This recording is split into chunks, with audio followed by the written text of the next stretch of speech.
Hello बच्चों, आप सभी को वीआईक्यू एजुकेशन चैनल में स्वागत है बच्चों। तो चलिए बच्चों, आज की इस वीडियो में हम आपको क्लास 12 का हिंदी का ऑब्जेक्टिव क्वेश्चन कराएंगे बच्चों, क्योंकि आप लोगों को याद रखना है बच्चों ये सारे, क्योंकि अब अगला महीना में आप लोगों का एग्जाम चालू हो जाएगा बच्चों। तो ये सारे ऑब्जेक्टिव क्वेश्चन आप लोग याद रखिएगा बच्चों, और इसका आंसर भी कमेंट में लिखते रहिएगा। चलिए बच्चों, ज़्यादा देर न करते हुए वीडियो स्टार्ट करते हैं। अगर आप इस चैनल पर नए होंगे तो इस चैनल को लाइक और सब्सक्राइब जरूर कर दीजिएगा, और बेल आइकन भी बजा दीजिएगा बच्चों। चलिए बच्चों, पहला नंबर प्रश्न क्या बोल रहा है, निम्नलिखित में से किसे कालिदास अवार्ड से सम्मानित किया गया है। यानी कि निम्नलिखित में से किसे कालिदास अवार्ड से सम्मानित किया गया है। तो किसे सम्मानित किया गया है बच्चों, तो वो जगदीश चंद्र माथुर को सम्मानित किया गया है कालिदास अवार्ड से। यह याद रखिएगा बच्चों, जगदीश चंद्र माथुर को किस अवार्ड से सम्मानित किया गया है, तो कालिदास अवार्ड से। यानी कि ऑप्शन नंबर सी बिल्कुल राइट आंसर है बच्चों, पहला का। दूसरा नंबर प्रश्न बोल रहा है, गोरखपुर जिले में गंडक नदी को क्या कहा जाता है। गोरखपुर जिले में गंडक नदी को क्या कहा जाता है, तो नारायणी नदी कहा जाता है। क्या कहा जाता है, तो नारायणी नदी कहा जाता है। यानी कि ऑप्शन नंबर डी हो जाएगा बच्चों, दूसरा का। जिसका आंसर पता होगा बच्चों, उसका आंसर आप लोग कमेंट में जरूर लिखिएगा। ये पूरा ऑब्जेक्टिव आप लोग याद रखिएगा बच्चों। तीसरा नंबर प्रश्न क्या बोल रहा है, चंपारण आंदोलन में गांधी जी के सलाहकार कौन थे। जब चंपारण आंदोलन हुआ था उस समय गांधी जी के सलाहकार कौन थे, तो वो थे हरवंश सहाय। हरवंश सहाय थे। यानी कि ऑप्शन नंबर सी बिल्कुल राइट आंसर बच्चों, तीसरा का। चौथा नंबर प्रश्न है, जगदीश चंद्र माथुर को कृति शारदिया का प्रकाशन किस वर्ष किया गया। जगदीश चंद्र माथुर की कृति शारदिया का प्रकाशन किस वर्ष किया गया। तो इसका सही आंसर बच्चों ऑप्शन नंबर डी 1959 ईस्वी में। यानी कि ऑप्शन नंबर डी बिल्कुल राइट आंसर बच्चों, चौथा का। पांचवा नंबर प्रश्न, जगदीश चंद्र माथुर रचित कोणार्क शीर्ष रचना का प्रकाशन किस वर्ष किया गया। यानी कि जगदीश चंद्र द्वारा रचित कोणार्क शीर्षक का रचना का प्रकाशन किस वर्ष किया गया था, तो वह किया गया था 1951 ईस्वी में। यानी कि ऑप्शन नंबर सी बिल्कुल राइट आंसर बच्चों।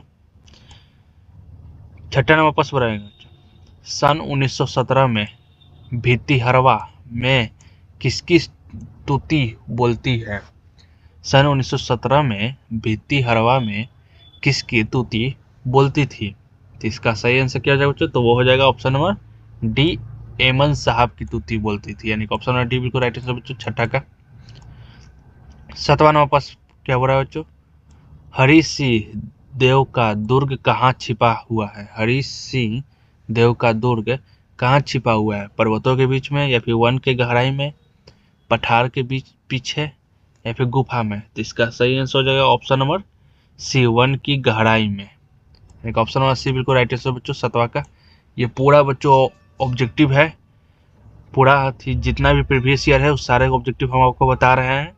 ये आप लोग याद रखिएगा जरूर बच्चों, आपको बोर्ड एग्जाम में बहुत काम आने वाला है। ये आएगा ही आएगा इसमें से क्वेश्चन कुछ ना कुछ।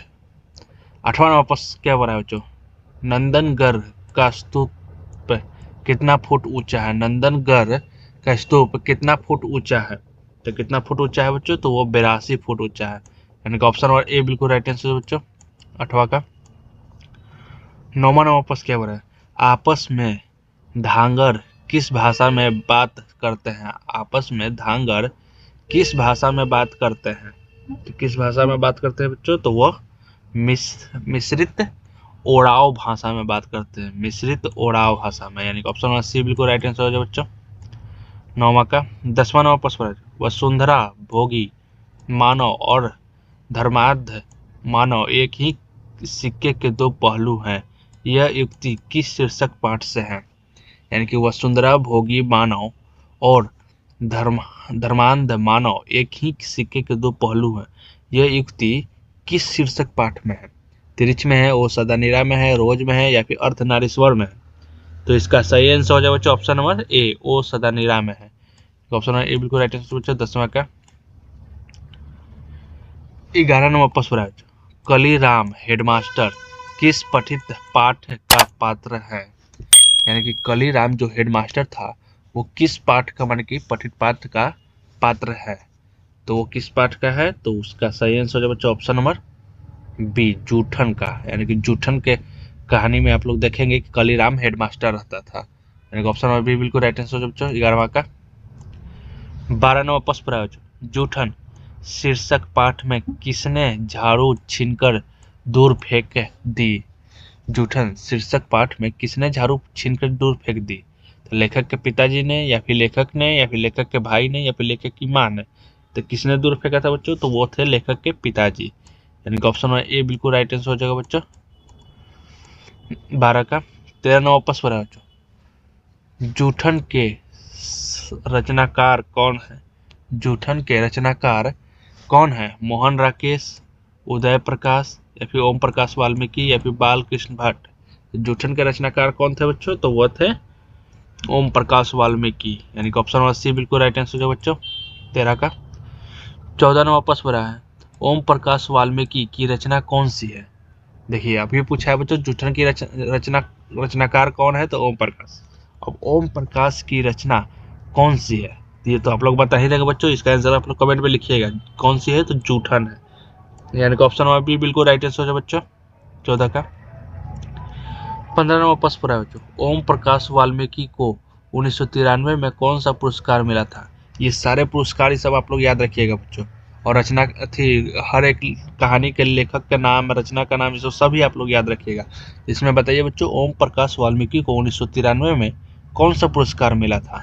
तो कौन सा पुरस्कार मिला था बच्चों, तो वो मिला था डॉक्टर अंबेडकर राष्ट्रीय पुरस्कार मिला था ओम प्रकाश वाल्मीकि को, यानी कि ऑप्शन नंबर ए बिल्कुल राइट आंसर हो जाएगा बच्चों 15 का। 16 नंबर प्रश्न है बच्चों ओम प्रकाश वाल्मीकि को डॉक्टर अंबेडकर राष्ट्रीय पुरस्कार कब मिला था। ओम प्रकाश वाल्मीकि को डॉक्टर अंबेडकर राष्ट्रीय पुरस्कार कब मिला था, कब प्राप्त हुआ था बच्चों, तो वो हुआ था 1993 ईस्वी में प्राप्त हुआ था। कब प्राप्त हुआ था, तो 1993 ईस्वी में, यानी कि ऑप्शन नंबर सी बिल्कुल राइट आंसर हो जाएगा बच्चों। 17 नंबर प्रश्न है ओम प्रकाश वाल्मीकि हिंदी में किस आंदोलन से जुड़े महत्वपूर्ण रचनाकार है। ओम प्रकाश वाल्मीकि हिंदी में किस आंदोलन से जुड़े महत्वपूर्ण रचनाकार हैं। तो किस आंदोलन से जुड़े हुए हैं ओम प्रकाश वाल्मीकि, तो इसका सही आंसर जो बच्चों ऑप्शन नंबर बी दलित आंदोलन से। किस आंदोलन से, तो दलित आंदोलन से, यानी कि ऑप्शन नंबर बी बिल्कुल राइट आंसर बच्चों 17 का। 18 नंबर प्रश्न बच्चों ओम प्रकाश वाल्मीकि का जन्म कहाँ हुआ था। ओम प्रकाश वाल्मीकि का जन्म कहाँ हुआ था, तो वो हुआ था बारला मुजफ्फरनगर उत्तर प्रदेश में। बारला मुजफ्फरनगर उत्तर प्रदेश में। इनकी ये सारे ऑब्जेक्टिव याद रखिएगा बच्चों कि ओम प्रकाश जी का जन्म कब हुआ था, या फिर कोई भी लेखक का हो उनका जन्म मृत्यु ये सब आप लोग याद रखिएगा बच्चों, आपको बोर्ड एग्जाम पूछेगा ही पूछेगा। तो बताइए बच्चों ओम प्रकाश वाल्मीकि का जन्म कहाँ हुआ था, तो बारला मुजफ्फरनगर उत्तर प्रदेश में, यानी कि ऑप्शन नंबर ए बिल्कुल राइट आंसर हो जाए बच्चों 18 का। 19 नंबर प्रश्न है बच्चों हेड मास्टर कालीराम ने किसे मैदान में झाड़ू लगाने के लिए कहा था। तो जूठन कहानी पढ़े होंगे बच्चों, उसमें हेड मास्टर कालीराम ने किसे मैदान में झाड़ू लगाने के लिए कहा था। तो किसे कहा था, तो ओम प्रकाश वाल्मीकि को। किनको कहा था, तो ओम प्रकाश वाल्मीकि को कहे थे, यानी कि ऑप्शन नंबर बी बिल्कुल राइट आंसर हो जाए बच्चों 19 का। 20 नंबर प्रश्न पर है बच्चों ओम प्रकाश वाल्मीकि को प्यार से मुंशी जी कौन कहता है। यानी कि ओम प्रकाश वाल्मीकि को प्यार से मुंशी जी कौन बुलाता था, तो वो उनके पिताजी बुलाते थे। पिताजी उनको मुंशी जी कह के बुलाते थे, वो भी प्यार से, यानी कि ऑप्शन सी बिल्कुल राइट आंसर बच्चों 20 का। 21 नंबर प्रश्न है बच्चों लेखक को विद्यालय में झाड़ू लगाते हुए किसने देख लिया। तो लेखक को विद्यालय में झाड़ू लगाते हुए किसने देखा था, तो उनके पिताजी ने देखा था, यानी कि ओम प्रकाश वाल्मीकि जब झाड़ू लगा रहे थे तो उनको किसने देखा था, तो उनके पिताजी ने देख लिए थे, यानी कि ऑप्शन नंबर बी बिल्कुल राइट आंसर हो जाएगा बच्चों 21 का। 22 नंबर प्रश्न है जब लोदक बच्चा था तो शादी ब्याह के मौकों पर उनके परिवार वालों को खाने के लिए क्या मिलता था। जब लोदक बच्चा था तब शादी ब्याह के मौके पर उनके परिवार वालों को खाने के लिए क्या मिलता था। तो इसका सही आंसर हो जाएगा ऑप्शन नंबर डी जूठन मिलता था, यानी कि हम लोग जो भी शादी उदी में जो खाना खा के जूठा छोड़ते थे वही ये लोग खाते थे, यानी कि ऑप्शन नंबर डी बिल्कुल राइट आंसर हो जाएगा बच्चों 22 का। 23 नंबर प्रश्न है बच्चों कौन सी रचना ओम प्रकाश वाल्मीकि की नहीं है। यानी कि सदियों का संताप, प्रायश्चित, अब और नहीं, सलाम, इनमें से कौन सी रचना है जो कि वाल्मीकि जी की नहीं है। तो कौन सी रचना है बच्चों? तो वो हो जाएगा ऑप्शन नंबर सी, प्रायश्चित वाल्मीकि जी की रचना नहीं है, यानी कि ऑप्शन नंबर सी बिल्कुल राइट आंसर है बच्चों। तो इसका 24वां प्रश्न है बच्चों, तुलसीदास के रचयिता कौन है? चलिए बच्चों इसका आंसर बताइए, तुलसीदास के रचयिता कौन है? तो वो है सूर्यकांत त्रिपाठी निराला, यानी कि सूर्यकांत त्रिपाठी जी है जो कि तुलसीदास के रचयिता है, यानी कि सूर्यकांत त्रिपाठी निराला, यानी कि ऑप्शन नंबर बी बिल्कुल राइट आंसर बच्चों। 24 का 25वां प्रश्न है, कविता के लिए प्रतिमान के लेखक हैं, कविता के लिए प्रतिमान के लेखक हैं कौन है? तो कविता के लिए प्रतिमान के लेखक कौन है बच्चों? तो वो है नामवर सिंह, नामवर सिंह है, यानी कि ऑप्शन नंबर डी बिल्कुल राइट आंसर है बच्चों। 25 का 26वां प्रश्न है बच्चों, बाज की डार में आदमी का खून लग चुका है, बाज की डार में आदमी का खून लग चुका है, यह किस कविता की पंक्ति है? तो किस कविता की पंक्ति है बच्चों? तो यह तय तो यही था, इस कविता की पंक्ति है, कविता का नाम है तय तो यही था, यानी कि ऑप्शन नंबर डी बिल्कुल राइट आंसर हो बच्चों। 26 का 27वां प्रश्न क्या बना बच्चों, मैं तुम लोगों से दूर हूँ किसकी कविता है? मैं तुम लोगों से दूर हूँ, यह किसकी कविता है? तो ये है मुक्तिबोध की, किसकी कविता है? तो मुक्तिबोध की, यानी कि ऑप्शन नंबर ए बिल्कुल राइट आंसर हो जाएगा बच्चों। 27 का 28वां प्रश्न पूरा है बच्चों, नामवर सिंह का जन्म कब हुआ था? देखिए बच्चों सब लेखक का जन्म मृत्यु इसमें देगा, तो इसमें बताइए तो नामवर सिंह का जन्म कब हुआ था? तो उनका जन्म हुआ था 28 जुलाई 1927 को, यानी कि ऑप्शन नंबर ए बिल्कुल राइट आंसर हो जाएगा बच्चों। ये आप लोग याद रखिएगा date of birth, Namvar Singh का जन्म कब हुआ था? तो 28 जुलाई 1927 को हुआ था। 29वां प्रश्न पूरा बच्चों, कौन सी पुस्तक नामवर सिंह की है? कौन सी पुस्तक नामवर सिंह की है? तो नामवर सिंह की कौन सी पुस्तक है बच्चों? तो वो पृथ्वीराज रासो की भाषा, यह पुस्तक जो निकला है वो नामवर सिंह की है, पृथ्वीराज रासो की भाषा, यानी कि ऑप्शन नंबर बी बिल्कुल राइट आंसर है बच्चों। 29 का 30वां प्रश्न बच्चों, नामवर सिंह के पीएचडी का विषय क्या था? यानी कि नामवर सिंह किस एथी से पीएचडी किए थे, उनका विषय क्या था? उनका विषय था पृथ्वीराज रासो की भाषा, यानी कि ऑप्शन नंबर डी। 30 का